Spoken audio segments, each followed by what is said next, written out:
नमस्कार दोस्तों, स्वागत है हमारे चैनल समृद्धि में। दोस्तों, भाद्रपद मास की पूर्णिमा तिथि से पितृपक्ष शुरू हो जाता है और पितृपक्ष में बहुत छोटे छोटे नियम होते हैं जो आप लोग को पहले से जान लेना जरूरी है। इसके लिए मैंने ऑलरेडी एक वीडियो भी डाल रखी है। दोस्तों, पितृपक्ष जो कि अमावस्या तिथि हमें हर महीने में पड़ती है और एक होती है पूर्णिमा तिथि जो कि महीने की पूर्ण हो जाता है।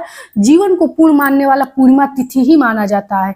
तो पहले हम लोग अमावस्या को पितर को प्रसन्न करते हैं और उसके बाद पूर्णिमा तिथि को देवी देवताओं को प्रसन्न करते हैं। तो भाद्रपद मास की जो पूर्णिमा तिथि होती है वो कुछ विशेष होती है क्योंकि आज ही के दिन से पितृपक्ष भी प्रारंभ हो जाता है। तो जो लोग पूर्णिमा तिथि का कथा व्रत करते हैं वो, और जो लोग सिर्फ स्नान दान व्रत करते हैं वो किस दिन करेंगे, स्नान दान करते हैं, पीपल पूजा करते हैं वो किस दिन करेंगे। तो इस वीडियो में यही सब छोटे छोटे बात जानेंगे। आगे दोस्तों एक बात समझ लीजिए कि पितृपक्ष आने वाला है। पितृपक्ष में कौन कौन से ऐसे कार्य करें जिससे पितर जाते जाते आप लोगों को वरदान देकर जाएं, आपका जीवन पूरे साल खुशहाली से भरा रहे। ऐसे तो अगर आप लोग के घर में पितृदोष लगा है तो त्रिपिंडी वगैरह कराने पर ही समाप्त हो जाता है, लेकिन कुछ ऐसे उपाय मैं बताऊंगी जिसको करने से आपके जीवन में राहत जरूर मिलेगी। तो चलिए वीडियो को आगे बढ़ाते हैं दोस्तों और जानते हैं कि आप लोग को व्रत किस दिन रखना है।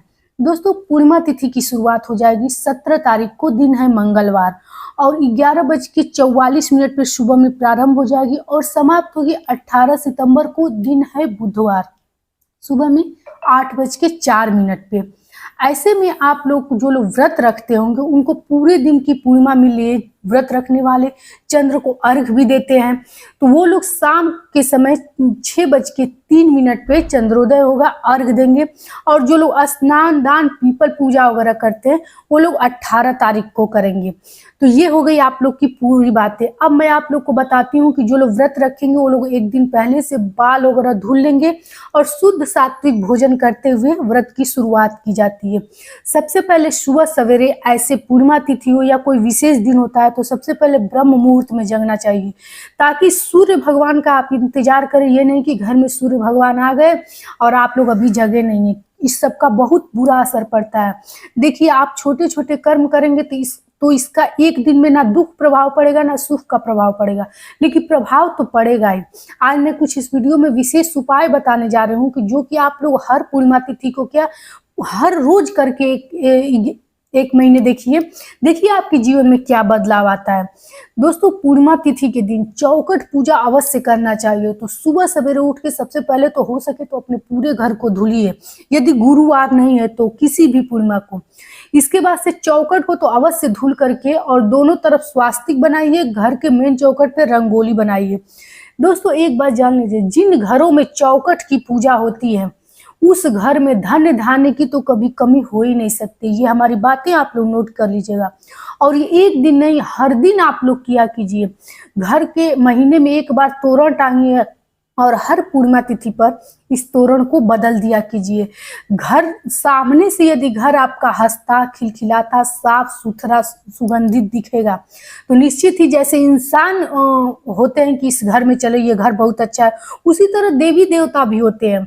अपने घर पर के मुख्य दरवाजे पर सुबह सवेरे गुलाब वाली अगरबत्ती आती है वो जलाए कीजिए, जो माता लक्ष्मी को अत्यंत प्रिय है।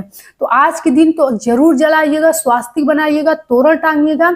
और आशा करती हूँ कि जो लोग कम से कम समृद्धि से जुड़े हैं वो ये कार्य प्रतिदिन करेंगे। प्रतिदिन कीजिए और अपने जीवन में बदलाव देखिए। और ये कार्य करके आप लोग सुबह सवेरे अपने घर को पूरे तरह से गंगा जल और हल्दी मिला करके छिड़काव कीजिएगा। इसके बाद से सूर्य भगवान को जल दीजिएगा, माता तुलसी की पूजा कीजिएगा। जो लोग व्रत करते हैं वो लोग कथा सुन लेंगे। कथा अगर घर में करवाते हैं तो अच्छा है, नहीं तो लड्डू गोपाल है, विष्णु भगवान की प्रतिमा भी है, शालिग्राम है, तो अपने घर में विधिवत पूजा पाठ भी किया जाता है। विधिवत पूजा पाठ में पंचों 4 विधि से पूजा की जाती है। स्नान कराइए, वस्त्र है तो थोड़ा सा भी पीला कपड़ा चढ़ा दीजिए, फल चढ़ा दीजिए। स्नान कराने में सबसे अच्छा रहता है कि पंचामृत से स्नान कराएं। जो भी हो, अगर आप लोग विधिवत करना चाहते हैं तो किसी ब्राह्मण के द्वारा भी करा सकते हैं, नहीं तो खुद से भी इतना कर सकते हैं आप लोग।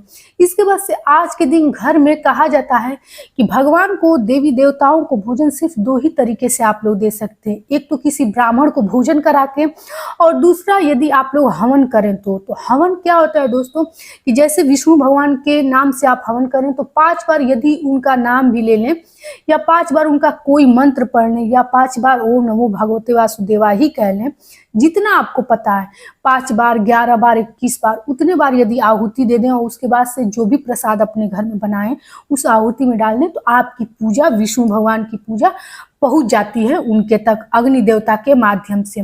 तो पूर्णिमा तिथि पर तो आप लोग को ये कार्य अवश्य करना चाहिए। और कोई विशेष तिथि भी पड़ जाए तो घर में इतना किसी भी देवी देवता का, जैसे नवरात्र आ रहा है, हवन अवश्य करना चाहिए।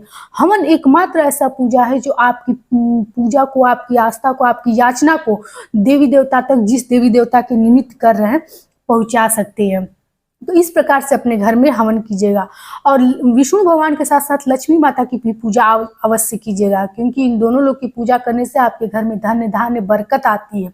शाम के समय तुलसी माता के यहाँ चौमुखा घी का दीपक जलाइएगा। देखिए, जो उपाय मैं बताती हूँ उसको देखिए, कोई ऐसा छू मंत्र नहीं है कि तुरंत करेंगे तुरंत आपके घर में वर्षा होने लगी, लेकिन लगातार धैर्य के साथ ये चीज आप अपने करेंगे तो आपके कर्म से ही आपके किस्मत बदलने लगेगी। तो ये चीज आप अपने घर में अवश्य कीजिएगा। और दहलीज पूजन जो मैं बताऊं वो तो आप लोग हर दिन कीजिएगा। शाम के समय आज चंद्र को अर्घ दीजिएगा। स्नान के बाद कुछ अन्न सीधा जो कहा जाता है वो अवश्य स्पर्श करके दान ब्राह्मण के लिए कर दिया जाता है, क्योंकि पूर्णिमा स्नान दान दीप दान के लिए मानी ही जाती है। आज के दिन जो 18 तारीख को करेंगे वो लोग जा करके सुबह सवेरे पीपल पूजा अवश्य करेंगे। पीपल में विष्णु भगवान के निमित्त जल दिया जाता है, तो उसमें थोड़ा सा दूध, गुड़ या मिश्री अवश्य डाल करके अक्षत पीपल में दिया जाता है। और हमेशा खड़े होकर के अपने हृदय के इतना लोटा करके इस प्रकार से जल दिया जाता है।